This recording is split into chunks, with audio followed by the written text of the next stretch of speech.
नमस्कार, news and competition cracker channel में आपका स्वागत है। देखते हैं उत्तराखंड की 10 महत्वपूर्ण खबरें। नमस्कार, न्यूज एंड कंपटीशन क्रैकर में आपका स्वागत है। देखते हैं उत्तराखंड की कुछ महत्वपूर्ण खबरें। वन आरक्षी परीक्षा में संयंत्र का भंडाफोड़, कोचिंग सेंटर संचालक समेत 2 गिरफ्तार। लाल कोअप निवासी परिवार के 6 लोगों की सड़क हादसे में मौत। जोशीमठ में पुनर्वास के लिए जल्द तय होगी जमीन, धामी। कैबिनेट के समक्ष मंजूरी के लिए रखा गया शिक्षक तबादला नीति को कार्मिक की हरी झंडी।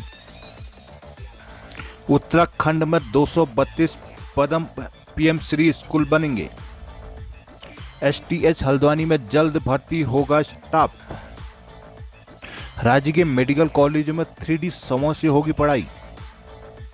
नैनीताल नीम करोड़ी बाबा के दर्शन को लगा 3 किलोमीटर लंबा जाम।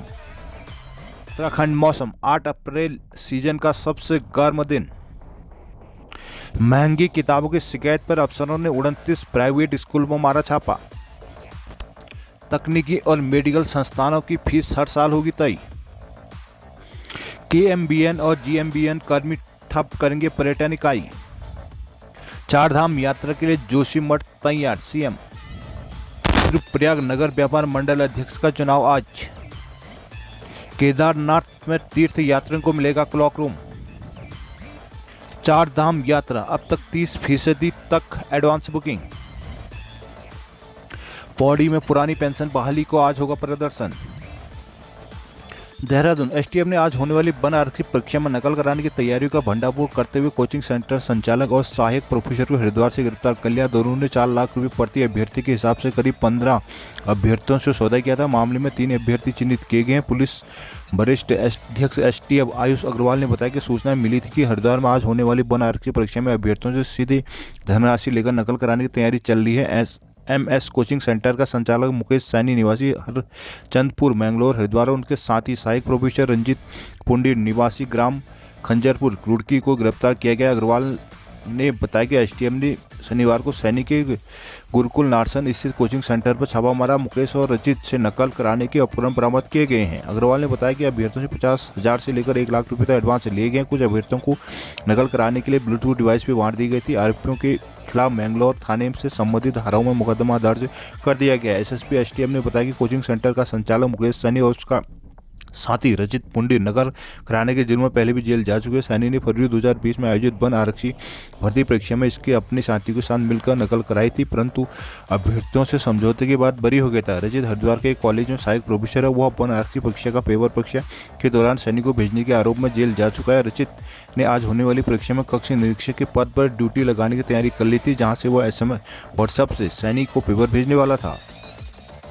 लाल कुआं स्थित सेंचुरी पेपर मिल में बॉयलर ऑपरेटर उनके बच्चों समेत परिवार के 6 लोगों की यूपी के बलरामपुर में शुक्रवार रात करीब 2 बजे सड़क हादसे में मौत होगी। परिवार अपने गांव जा रहा था। बताया जा रहा है कि कार को टक्कर मारने के बाद ट्रक चालक वाहन समेत फरार हो गया। बिंदु खत्ता की VIP गेट स्थित दुर्गापुर कॉलोनी निवासी बॉयलर ऑपरेटर सोनू शाह 28 पुत्र पारस शाह मूल रूप से ग्राम चकरवा बकुल थाना श्रीरामपुर जिला देवरिया यूपी के निवासी थे। सोनू शुक्रवार दोपहर 3 बजे पत्नी सुजावती 25, बेटी रुचिका 6, हिमांशु बेटा दिव्यांशु 4, भाई रवि शाह 18 और बहन खुशी 13 के साथ स्विफ्ट डिजायर कार से देवरिया को रवाना हुई थी। दोनों लोग लखीमपुर के रास्ते होकर बलरामपुर पहुंचे। उत्तरौला रोड पर बिशमपुर गांव के पास सामने से आए तेज रफ्तार ट्रक ने कार को टक्कर मार दी और टक्कर में कार के परखच्चे उड़ गए। मौके पर पहुंची यूपी डायल 112 पुलिस ने शवों के किसी तरह से कार से बाहर निकाला। पुलिस अधीक्षक केशव कुमार ने बताया कि सोनू शाह का आधार कार्ड उनकी जेब से मिला, उनकी पहचान हो सकी। अपर पुलिस अधीक्षक नम्रता श्रीवास्तव ने बताया कि जिला पारस पिता शाह की तहरीर पर अज्ञात वाहन के विरुद्ध केस दर्ज किया गया। जोशीमठ मुख्यमंत्री पुष्कर सिंह धामी ने कहा कि जोशीमठ के आपदा प्रभावितों की हर संभव मदद की जाएगी। उनके पुनर्वास के लिए जमीन चिन्हित की जा रही है। उन्होंने कहा कि जो भी हम अच्छा से अच्छा कर सकते हैं वो करेंगे। मुख्यमंत्री ने शनिवार को जोशीमठ में ओली मिशन 2023 की शुभारंभ किया। इसके बाद जीएमबीएम के अतिथि गृह में जोशीमठ में आपदा राहत और बचाव कार्य की समीक्षा की। स्थानीय लोगों से उनकी समस्या सुनी। उन्होंने कहा कि जो लोग मुआवजा लेना चाहते हैं वो ले लें, उन्हें सबसे अच्छा मुआवजा दिया जा रहा है। पुनर्वास के लिए भूमि चयनित की जा रही है। बैठक में जिलाधिकारी हिमांशु खुराना ने बताया कि अब तक 167 परिवारों का विस्थापन किया गया। भूस्वामियों को 10.46 करोड़ की धनराशि बांटी गई है। राहत सामग्री बांटी जा रही है और प्रभावितों का हेल्थ परीक्षण किया जा रहा है। बैठक के बाद सीएम ने औली रोड में प्री फैब्रिकेटेड घरों का भी निरीक्षण किया। मुख्यमंत्री ने कहा कि जोशीमठ मैराथन ने साबित कर दिया कि यहाँ के लोग आपदा में उभर कर मुख्य धारा में आने लगे हैं। इस यात्रा में एक बार फिर अच्छी खासी संख्या में तीर्थयात्रियों के आने का भी लाभ मिलेगा। देहरादून, प्रधानमंत्री नरेंद्र मोदी की शैक्षिक सुधार से जुड़ी महत्वाकांक्षी योजना पदम पीएम श्री स्कूल में उत्तराखंड के राज्यों से आगे उत्तराखंड ने केंद्र के मानकों के अनुसार चिन्हित करते हुए 232 स्कूलों की सूची केंद्र सरकार को सौंप दी है। राज्य नोडल अधिकारी पीएम श्री स्कूल अवकाश सारस्वत के अनुसार हर ब्लॉक में एक बेसिक और एक माध्यमिक स्कूल को चुना है। डीजी शिक्षा वंशिता धगर ने कहा कि पीएम श्री कलेक्टर स्कूलों में काम शुरू कर दिया गया है। अटल उत्कर्ष स्कूलों में शिक्षकों रिक्त पदों को भी भरा जा रहा है। देहरादून, शिक्षकों ने प्रस्तावित तबादला नीति को कार्मिक विभाग की हरी झंडी मिल गई है। अब इसे कैबिनेट मंजूरी के लिए कैबिनेट में लाया जाएगा। हरियाणा की तर्ज पर बनाई गई यह तबादला नीति के अधीन रहते हुए ही काम करेगी। संपर्क करने में शिक्षा सचिव रविनाथ रमन ने इनकी पुष्टि की। उन्होंने कहा कि तबादला नीति को सभी स्तर पर औपचारिक सहमति प्राप्त हो गई। अब जल्द ही मुख्य सचिव डॉक्टर एस संधू के समक्ष इसका प्रेजेंटेशन किया जाएगा। तबादला एक्ट के कुछ जटिल प्रावधानों से शिक्षक असहज थे। उनका कहना है कि तबादला एक्ट में सभी विभागों के अन्य विभागों के मुकाबले शिक्षकों का कैडर गांव तक है। तबादलों से जुड़ी समस्याओं को व्यापक नजरिए से देखा जाना चाहिए। शिक्षा मंत्री डॉक्टर धन सिंह रावत ने हरियाणा की तबादला नीति का अध्ययन करने के बाद अधिकारियों को इसी तर्ज पर नीति तैयार करने के लिए निर्देश दिए थे। हल्द्वानी, एसटीएस में सहयोगी स्टाफ की भर्ती की कवायद शुरू हो गई है। कोरोना काल में आउटसोर्स पर नियुक्त किए गए अच्छे रिकॉर्ड रखने वाले स्वास्थ्यकर्मियों को यूएस नगर और पिथौरागढ़ मेडिकल कॉलेज में तैनाती दी जाएगी।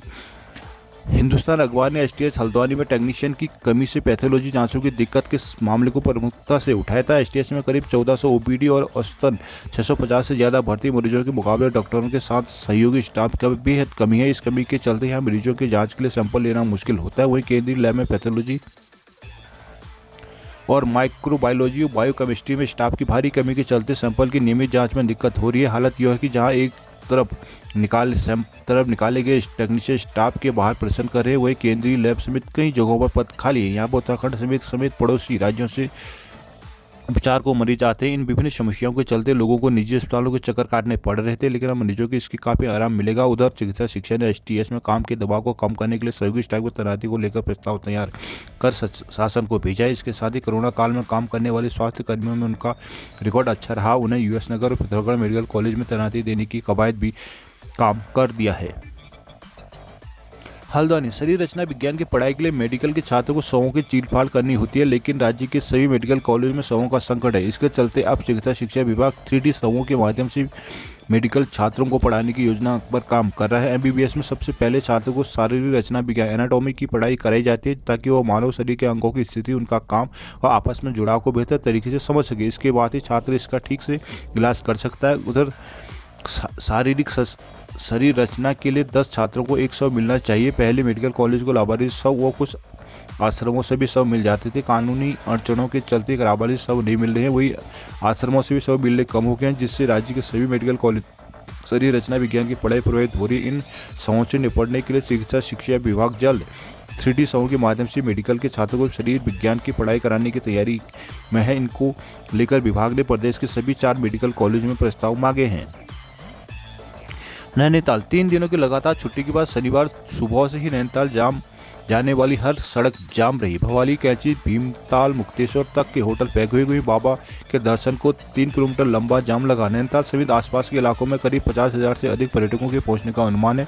पुलिस प्रशासन के अनुसार शनिवार को नैनीताल में करीब 5,000 से अधिक पर्यटक वाहनों को प्रवेश दिया गया। 800 वाहनों को रूसी बाईपास से रुका गया, जहां से शटल सेवा के जरिए पर्यटकों को नैनीताल भेजा गया, पर शटल सेवा के लिए पर्याप्त वाहन नहीं मिले। इस कारण कई पर्यटक रूसी बाईपास से नैनीताल तक पैदल ही पहुंचे। हल्द्वानी से आने वाले पर्यटक वाहनों को रूसी बाईपास, कालाडूंगी की ओर से आने वाले वाहनों को नारायणनगर और भवाली की ओर से आने वाले वाहनों को पाइन्स क्षेत्र में रोक दिया गया। वहीं भवाली से अल्मोड़ा जाने वाले वाहनों को बाया रामगढ़ भेजा गया। रविवार को भी यही स्थिति बनी रहने की आशंका है। वहीं कैंची धाम में शनिवार सुबह श्रद्धालुओं की भारी भीड़ ही निकलाट से लेकर कैंची धाम तक लगभग 3 किलोमीटर लंबा जाम लगा रहा। इससे स्थानीय श्रद्धालुओं को परेशानी का सामना करना पड़ा। व्यापारी मोहन निगलटिया, करण चिलवाल, गौरव जीना, गणेश नयाल, नवीन बिष्ट का कहना है कि श्रद्धालुओं के आने से कारोबार तो बेहतर हो रहा है, पर ट्रैफिक जाम के कारण लोगों को काफी परेशानी का सामना करना पड़ रहा है। 15 जून को स्थापना दिवस होगा, तो ऐसे में स्थितियां और भी खराब हो सकती है।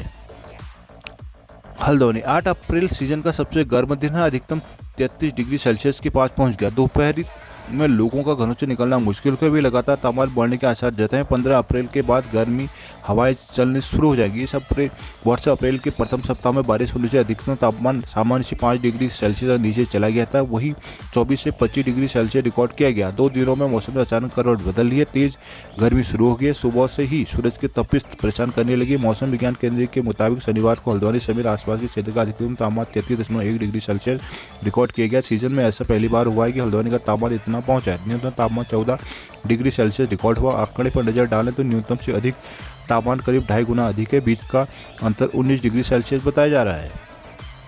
हल्द्वानी जिले में शिक्षा विभाग के अफसरों की नींद टूट गई। शनिवार को हल्द्वानी समेत रामनगर, कालाढूंगी, भीमताल के 49 प्राइवेट स्कूलों में छापा मारा गया। प्राइवेट पब्लिकेशन की किताबें खरीदवार हैं। 21 स्कूलों को नोटिस थमाया गया। वहीं प्रदेश में 256 स्कूलों और किताबों की दुकानों पर छापा मारा गया।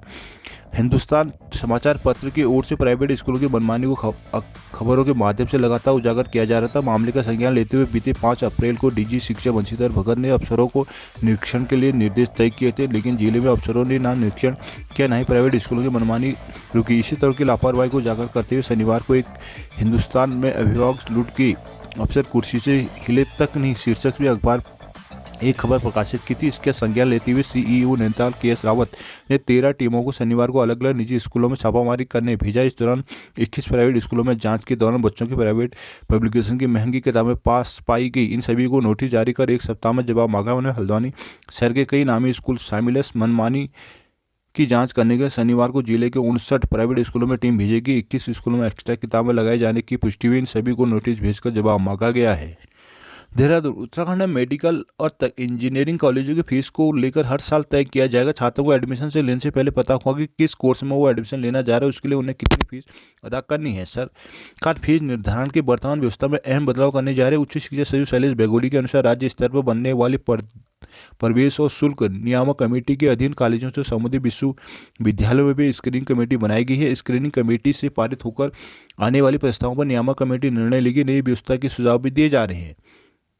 शैक्षिक संस्थानों की संबंधता को लेकर अभी 3 अप्रैल को राजभवन में बड़ा कदम उठाते हुए पूरी प्रक्रिया को ऑनलाइन कर दिया गया है। संबंधता की प्रक्रिया भी अब तक काफ़ी धीमी रफ्तार से चलती रही है। कई बार 2 से 3 साल बाद जाकर कोर्स को संबंधता मिलती है। हालिया फरवरी में ही राजभवन ने कई पुराने कोर्स को संबंधता के आदेश जारी किए थे। राज्यपाल लेफ्टिनेंट जनरल सेवानिवृत्त गुरमीत सिंह ने इसी गंभीरता से लेते हुए प्रक्रिया को पारदर्शी और समयबद्ध करने के लिए 3 अप्रैल को ऑनलाइन प्रक्रिया लागू कर दी है। जोशीमठ नगर अब धीरे धीरे मुख्य धारा में आने लगा है। वहीं श्री बद्रीनाथ धाम को जाने वाले तीर्थी यात्रियों के स्वागत के लिए यहां के लोगों का कारोबारी तैयार है। जोशीमठ पहुंचे मुख्यमंत्री धामी ने आयोजित मैराथन रेस को हरी झंडी दिखाते हुए यह बात कही। सीएम ने कहा कि जोशीमठ नगर में आयोजित हो रही इस मैराथन ने साबित कर दिया कि यहाँ के लोग अब मुख्य धारा में आने लगे हैं। वे बद्रीनाथ धाम की यात्रा पर हर बार फिर से अच्छी संख्या में तीर्थी यात्रियों आने से लोगों को लाभ मिलेगा। अभी तक 11 लाख लोगों ने पंजीकरण भी करा लिया है। सीएम ने कहा कि तीर्थ यात्री संतुष्टि का भाव लेकर यहाँ प्रयास रहेगा। जोशीमठ यहाँ के लोगों की सुरक्षा और नगर विकास उनकी प्राथमिकता है। जोशीमठ में शनिवार को ओली मैराथन 2023 को हरी झंडी दिखाते हुए सीएम ने देश विदेश के तीर्थ यात्रियों और पर्यटकों की ओर से अधिक संख्या में जोशीमठ आने की अपील की है। मुख्यमंत्री ने श्री नरसिंह नवदुर्गा मंदिर प्रांगण में मैराथन का शुभारंभ किया। कार्यक्रम में भाजपा प्रदेश अध्यक्ष महेंद्र भट्ट, विधायक अनिल नौटियाल, भोपाल रामटमटा, बीकेटीसी के अध्यक्ष अजेंद्र अभय, जिलाध्यक्ष रमेश मैखुरी, बीकेटीसी उपाध्यक्ष किशोर पवार, नापास जोशीमठ शैलेंद्र पवार, प्रमुख हरीश रावत, हरीश पासवान, कर्णप्रयाग दमयंती रतुड़ी, ऋतु सती आदि मौजूद रहे। रुद्रप्रयाग नगर व्यापार मंडल अध्यक्ष के लिए रविवार को मतदान होगा। व्यापार मंडल चुनाव के लिए चुनाव संचालन समिति ने सभी तैयारियां पूरी कर ली है। वरिष्ठ व्यापारी राय सिंह बिष्ट और लक्ष्मण सिंह बिष्ट के बीच मुकाबला होगा। नगर में 899 व्यापारी अपने मताधिकार का प्रयोग करेंगे। नगर मंडल अध्यक्ष के लिए मुख्यालय में सुबह 9 बजे से मतदान की प्रक्रिया शुरू की गई, जबकि 2 बजे तक मतदान जारी रहेगा। इसके बाद 1 घंटे का विश्राम होगा, जबकि 3 से 5 बजे तक मतगणना की जाएगी। नगर व्यापार मंडल में मुख्य बाजार के साथ ही नई बस अड्डों से लेकर डांगसेरा घाट, पुलिया, रैतोली, सुमेरपुर तक के व्यापारी शामिल हैं, जिनकी संख्या करीब 899 है।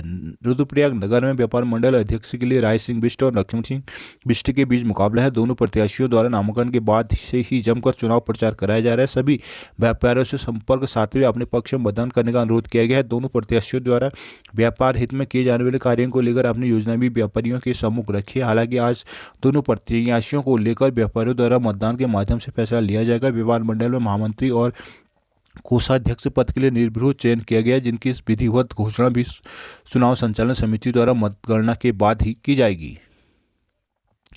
रुद्रप्रयाग केदारनाथ धाम में तीर्थयात्रियों को जरूरी सामान के साथ ही मोबाइल आदि को सुरक्षित रखने के लिए क्लॉक रूम स्थापित करने की तैयारी की जा रही है। बीकेटीसी द्वारा इस बार मंदिर परिसर में यात्रियों के प्रवेश मार्ग को निर्धारित होने के बाद इस दशा में कार्रवाई शुरू करेगी। केदारनाथ में हर साल लाखों की संख्या में तीर्थयात्री दर्शनों के लिए आते हैं, किंतु उन्हें न तो जूता चप्पल रखने की सुविधा मिलती है, न ही जरूरी सामान और मोबाइल आदि को रखने की व्यवस्था मुहैया होती है। ऐसे में तीर्थयात्रियों की दिक्कत को देखते हुए बद्री केदार मंदिर समिति केदारनाथ धाम में क्लॉक रूम स्थापित करने की योजना बना रहा है। इस बार बीकेटीसी ट्रायल के साथ ही मंदिर परिसर में यात्रियों के प्रमुख मार्गों निर्धारित होते ही योजना पर काम करेगी। बीकेटीसी के साथ सी योगेंद्र सिंह ने बताया कि देहरादून में केदारनाथ में क्लॉक रूम को स्थापित किया जाएगा। यात्रियों की बढ़ती संख्या को देखते हुए बीकेटीसी योजना पर काम कर रही है। जैसे केदारनाथ मंदिर परिसर में यात्रियों के मंदिर प्रवेश को निर्धारित मार्ग तय कर लिया जाएगा, उसी के बाद एक निर्धारित स्थान में क्लॉक रूम बनाया जाएगा। पौड़ी राष्ट्रीय पुरानी पेंशन बहाली संयुक्त मोर्चा द्वारा पुरानी पेंशन बहाली को लेकर रविवार को पौड़ी में रैली निकालकर प्रदर्शन किया जाएगा। इसके साथ ही मोर्चे में 1 मई को दिल्ली में होने वाली संसद घेराव की भी तैयारियां तेज कर दी है। पौड़ी में आयोजित मोर्चे की बैठक में वक्ताओं ने कहा कि पौड़ी में रविवार को रामलीला मैदान में एकत्र होकर एक रैली धारा रोड, बस अड्डा, माल रोड, एजेंसी चौक होते हुए रामलीला मैदान में संपन्न होगी, जिसमें जिले के सभी अधिकारियों, शिक्षकों और कर्मचारी हिस्सा लेंगे। बैठक में मोर्चा के जिलाध्यक्ष भगवान सिंह नेगी ने कहा कि पुरानी पेंशन हमारा अधिकार है और प्रदेश कार्यकारी अध्यक्ष जयदीप यादव ने कहा कि आज नई पेंशन योजना में सेवानिवृत्त हो रहे कर्मचारियों को केवल 1 से 2 हज़ार मासिक पेंशन प्राप्त कर रहे हैं। बैठक में जनपद मंत्री नरेंद्र सिंह रावत, मंडल संरक्षक जसपाल सिंह रावत, मनोज काला, लक्ष्मण सिंह रावत, प्रेमचंद ध्यानी, रेवती डंगवाल, संजय नेगी, नगेंद्र नेगी, जंगदम्बा कुकरेती, सुबोध कुकरेती, अन्य कर्मचारी भी मौजूद रहे।